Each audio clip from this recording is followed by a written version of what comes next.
Around 50 million tons of cargo pass through South Africa's ports, including this one in Cape Town each quarter. However, despite the fact that shipping makes up for more than 90% of inbound and outbound trade, industry participants believe that the country has failed to fully capitalize on the economic potential of the sector. I think the biggest problem in our ports at the moment is this whole notion of landlord or owner and operator, and it's that kind of merging of the two.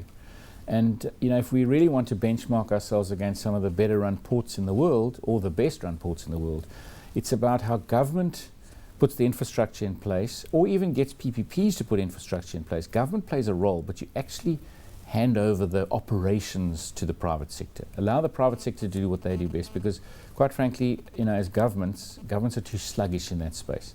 So our ports are becoming very expensive. South Africa currently does not have one single commercial vessel on its ship registry, which is administered by the South African Maritime and Safety Authority. What this equates to is the loss of potential tax revenue on outgoing goods. In South Africa, if you want to have a ship registered on the registry, the registering authority, which is the South African Maritime Safety Authority, requires one of its surveyors to go to the ship wherever it is in the world to conduct the flagging in survey.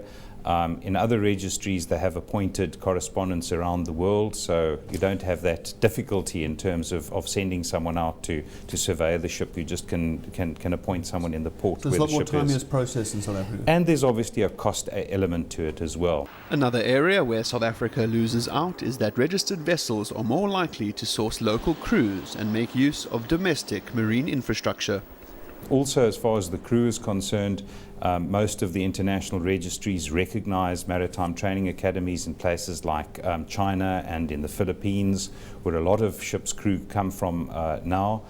South African registry doesn't necessarily recognize those qualifications and recognizes only South African qualifications, which ultimately means that you would have difficulty in sourcing the kind of internationally competitive crew that owners registering on registries like Marshall Islands would. South African ports are failing to register ships due to high costs and efficiency concerns. Only one terminal qualified in the International Association of Ports and Harbours Top 50 list, according to share of global volumes. Durban came in 49th place. Well, one of the biggest complaints that we are getting, especially from our partners in China, having to move cargo through Durban port into Harare, into Botswana, they all claim that our port costs are very high. The National Ports Authority have been increasing the port costs, consistently by 10% every year. These are one of the things that the new budget is trying to rectify. We need to start reducing our port cost, the cargo due cost, the terminal handling cost. The moment we are able to do that, we should be able to attract a lot more cargo. State transport utility Transnet's Port Authority plans to spend 33 billion rand over the next 7 years on overhauling the country's ports.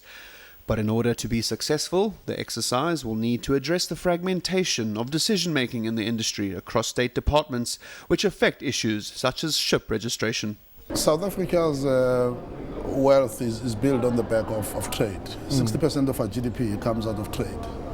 If that is a factor of our GDP, it would then be interesting that 98% of our total trade is handled by shipping. So we only trade 2% via other modes of transport, but 98% comes through shipping.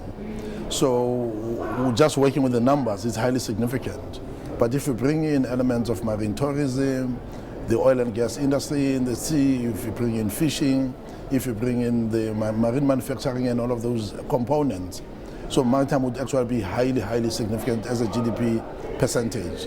What we are working on now is to then be able to tie that as a sector together with all its elements and all its calculations of its impact on the economy.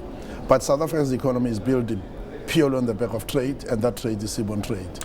According to SAMSA, more than 1,700 ships pass South Africa's coastline every day, but very few of them are calling to port.